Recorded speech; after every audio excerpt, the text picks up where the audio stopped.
Sir Bulandshahr आए हैं, क्या कार्यक्रम है? कार्यक्रम एक तो खुर्जे में था, फिर अब असल कार्यक्रम ये था, इसके लिए मैं आया था। खुर्जे इसलिए गया कि वहाँ एक भारत सेवक समाज के स्कूल का प्रोग्राम मार्च में था, लेकिन वो तब तक इलेक्शन अनाउंस हो गए और गृह जनपद होने के कारण, बाकी गवर्नरों पे लागू नहीं होता है, लेकिन गृह जनपद होने के कारण एडवाइस ही होती है कि मत जाइए इलेक्शन के बीच में, तो मैं नहीं आ सका, तो इसलिए वहाँ गया खुर्जे। और असल कार्यक्रम जिसके लिए आज आया मैं, वो ये इस गांव में जो भगवती जागरण प्रोग्राम है उसके लिए। सर केरल की कन्नूर सीट से सुरेश गोपी बीजेपी के टिकट से जीते, त्रिशूल जी जीते, और आज वो कांग्रेस की तारीफ कर रहे हैं। इंदिरा गांधी को उन्होंने मदर ऑफ इंडिया बताया, क्या कहेंगे? ये कोई खास बात नहीं है। लोकतंत्र में ये दुश्मनियां थोड़ी होती हैं। लोकतंत्र में विरोधियों के लिए भी सम्मान होना चाहिए।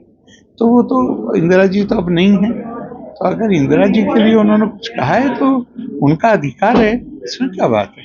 ऐसी लाइनें मत खींचिए कि जहाँ लगे कि हम सब कोई एक दूसरे के दुश्मन। अभी आपने पढ़ा नहीं आरएसएस प्रमुख ने क्या बयान दिया है?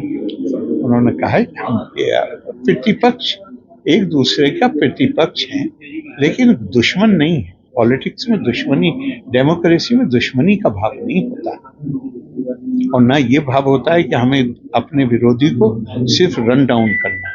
भाई आप, भारत की क्या परंपरा है? भारत की परंपरा है कि आप पार्लियामेंट में भी अगर आप देखिए कि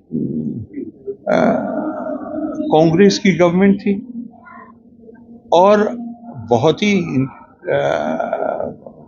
कश्मीर के मामले पे भारत के डेलीगेशन को लीड कौन कर रहा था? अटल जी। और ये एक मिसाल नहीं है, यहाँ पे बहुत मिसाल है, बहुत मिसाल है, इसलिए इसमें नहीं जाना चाहिए। सर आपको क्या लगता है, देश की तरक्की का रास्ता शिक्षा से जाता है या शक्ति से जाता है? केवल शक्ति भी शिक्षा के से ही आती है, बगैर शिक्षा की शक्ति नहीं आती। इसीलिए हमारे यहाँ सबसे पहले सरस्वती हैं, फिर लक्ष्मी है और फिर शक्ति। तो शिक्षा ही है। स्वामी विवेकानंद से सवाल पूछा गया कि बाहर के देशों में, यूरोप में खास तौर से, जो आम आदमी है और भारत में जो आम आदमी है, उसके बीच में फर्क क्या है? उन्होंने कहा सिर्फ एक फर्क है, शिक्षा शिक्षा शिक्षा। और दूसरे दुनिया में कोई संस्कृति नहीं है जिसको ज्ञान की संस्कृति कहा गया। भारत की संस्कृति को दुनिया में सबने ज्ञान की संस्कृति कहा।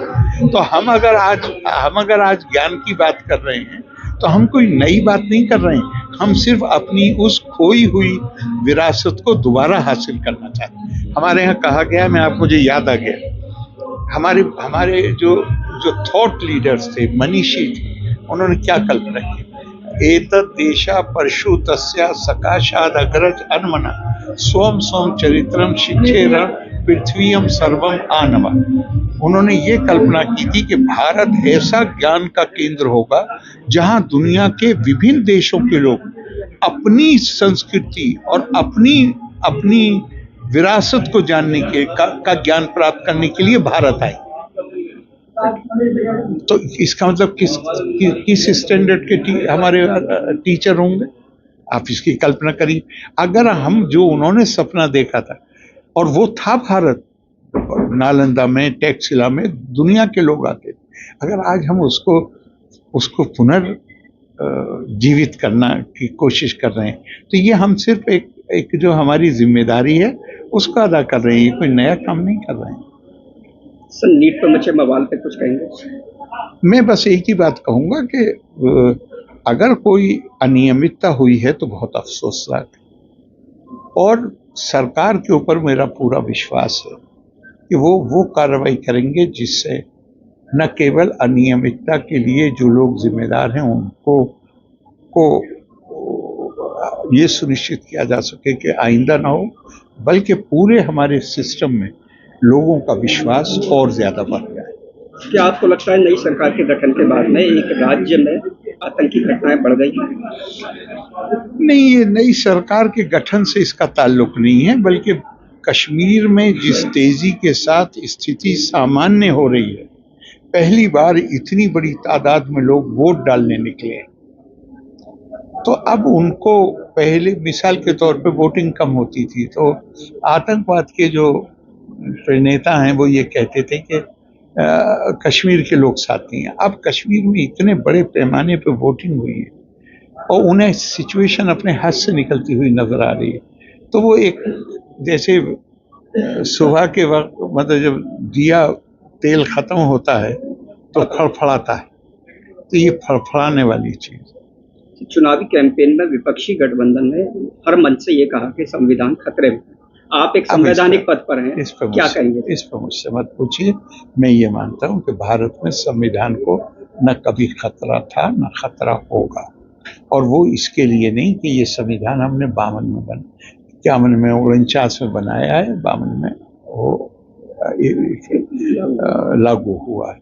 ये इसलिए नहीं, बल्कि इसलिए कि हमारे यहाँ कानून का शासन, रूल ऑफ लॉ, उसकी परंपरा हजारों साल पुरानी है। आपके नजदीक में मथुरा है, मथुरा में राजा नहीं होता था।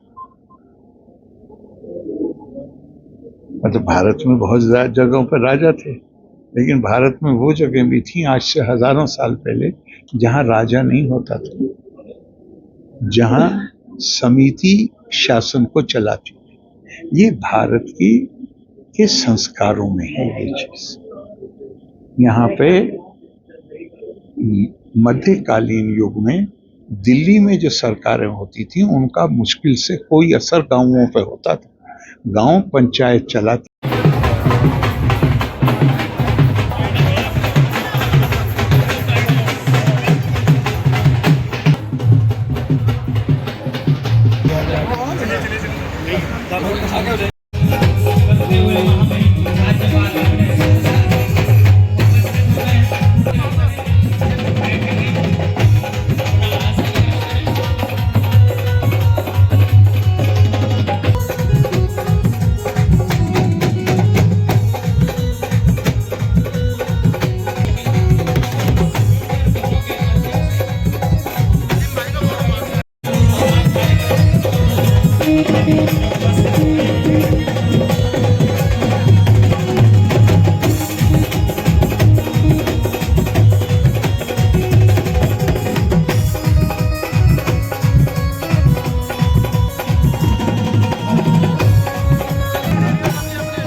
Yes.